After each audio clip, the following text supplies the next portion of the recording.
And I'm Joe. And we're Jen and Joe on the go. Hi, Jen. Hi. How are you? Good, how are you? You seem to be in a pretty good mood today. Well, we have some really exciting news to share.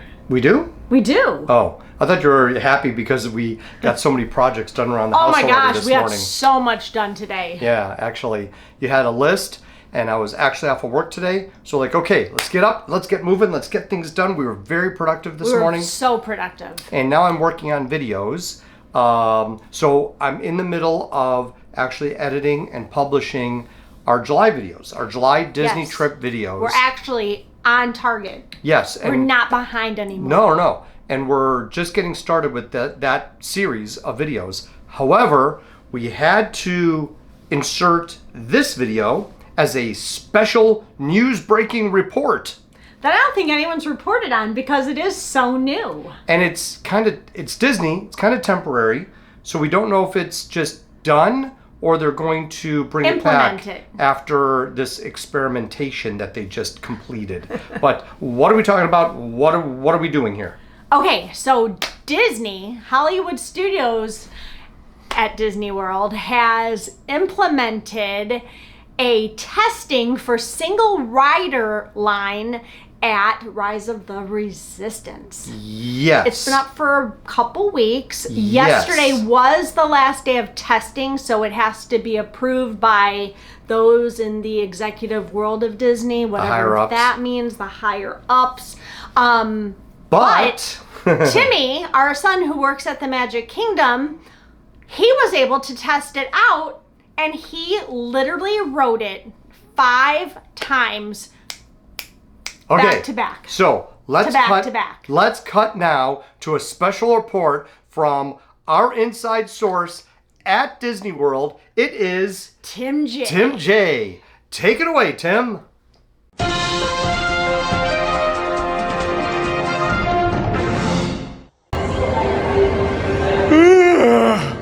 Why am I up this early? Why is there a camera on me? Oh no, this must be a Jen and Joe on the go video. Oh no, they got me. Oh man.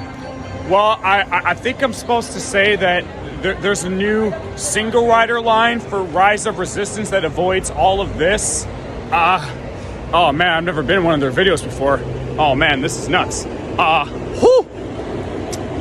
So yeah, there's a new single rider line for Rise of Resistance. I'm gonna see how many times I can get on it and how quickly it takes than all of that chaos that's over there. So, I'll see you guys later. Subscribe to Jen and Joe on the go, I think.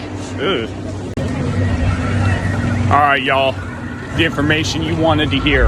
I just tried out the new single rider line for Star Wars Rise of the Resistance at Disney's Hollywood Studios, and I can honestly say, it's true. It's way faster to get on the ride. Took me 5 minutes from the outside all the way inside of the Star Destroyer. Now you do go backstage, mind you. So when you go backstage, you are not allowed to film or take pictures at all until you are on that Star Destroyer. And once I got on the Star Destroyer, I waited a measly 5 extra minutes before I was able to get on that ride. So my ride total was 10 minutes. Not bad of an idea. Back to you, Jen and Joe. I'm out of here. Where's a pretzel?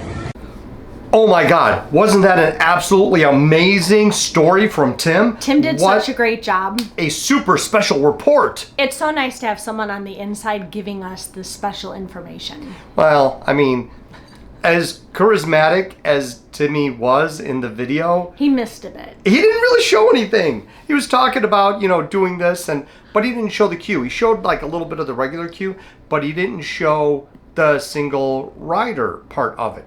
And part of the reason he didn't show that is because you do go backstage and you are told to turn off any recording devices, your phones, put them away. Yes. Because you're now backstage at Disney and you cannot show that stuff. You can't show the backstage. But we wanted to at least explain the part of the queue that you miss. Yes. And where you actually start your ride experience.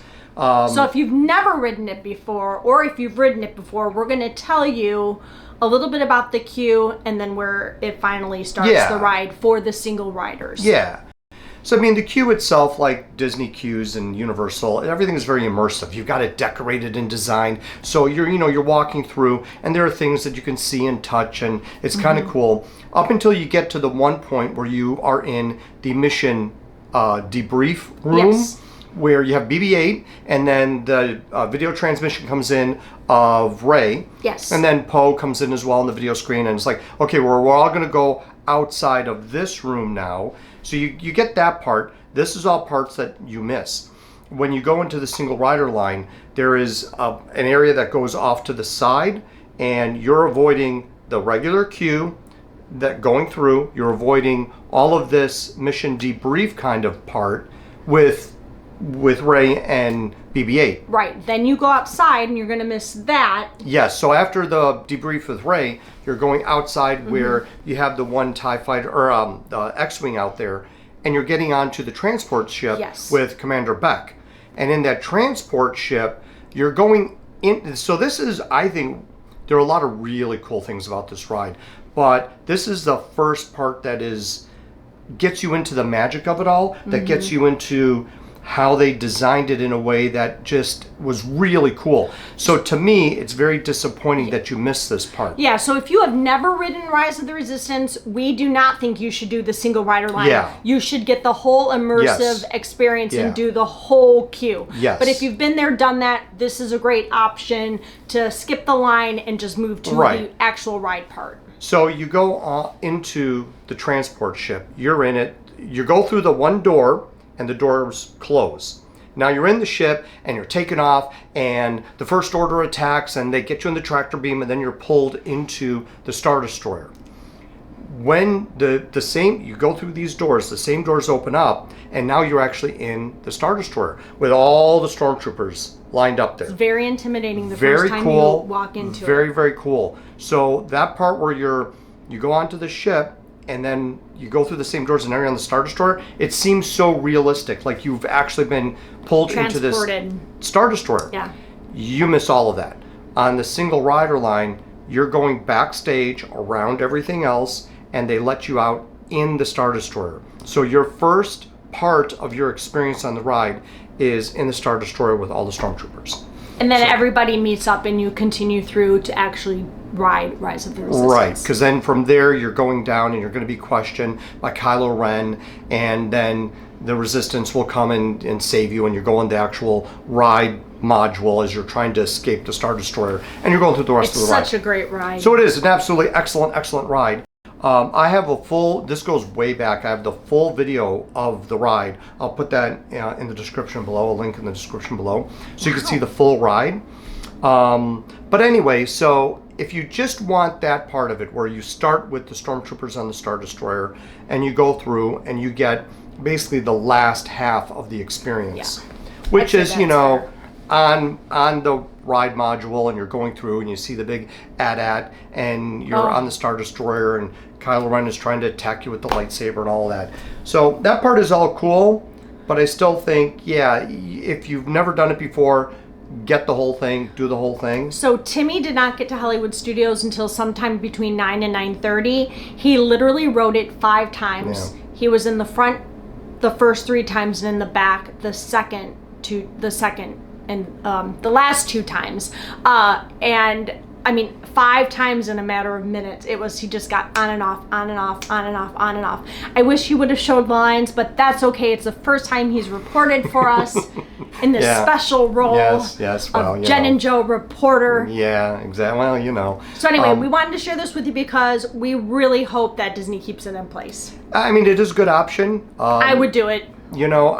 Again, there are certain things that they have in place that will make a regular standby line move slower, and sometimes that can be a little frustrating. And again, too, you're missing part of the experience with this. But if you have it, great. I think a lot of the pre-show stuff is nice, but it really is just a filler. because you're still in essence waiting in line, Yeah. but now you're being entertained while you're waiting in line. So I do like that they do that. I think it's actually very cool because then you feel like it's more of the experience. It's not just line, ride. You have this immersive, interactive stuff that can be kind of fun. And they've done that with, some of these dark rides too, like with Winnie the Pooh. They have all these things that they, you can touch, you can do, and the kids can play with and all that while you're waiting in line. Seven Dwarfs Mine Train. Yeah. So all of these things, it's kind of cool that they do that. Little Mermaid. Psychologically, it makes you forget a little bit that you're waiting in line for 2 hours for some of these things. Yeah, so anyway, we wanted to share this with you. We think it's great. Yeah. I personally hope that Disney implements this, and because I would do it over and over and over again. I don't need to see the pre-show, been there, done that, just to get on the ride and be able to do it multiple times in one day. Yeah. That's crazy. You know what's cool though is that if you do it multiple times in one day, you might catch more things. Well, you catch more things, but there are different tracks. Yes. So depending upon which car you get in, there's going to be a different experience each time. So I mean, basically, it's and the it makes same, a difference if you're in the front or the back. Yes, too. absolutely. Front Yeah, is yeah. much better. Yeah. So anyway. Yeah, so don't forget to like All right. and subscribe and hit that notification bell because you don't want to miss any of the next Jen and Joe on the go action because we have a special reporter now. We've expanded our team. Well, yeah, maybe. He can give us late breaking, up to the minute news that we could share with everybody. Yeah. As long as he doesn't say anything that he shouldn't and gets himself fired. We don't want that. Yikes. But yeah, so this is our special report. After this, we're going to go back to our regular series of videos from our July Disney trip. Which There's a lot. There's a lot. So Yeah. We did all right with these, I think, did. despite the fact that I forgot my camera and was filming everything on my cell phone. But it turned out okay. All right. Well, thanks for watching. All right. Talk to you later. Bye.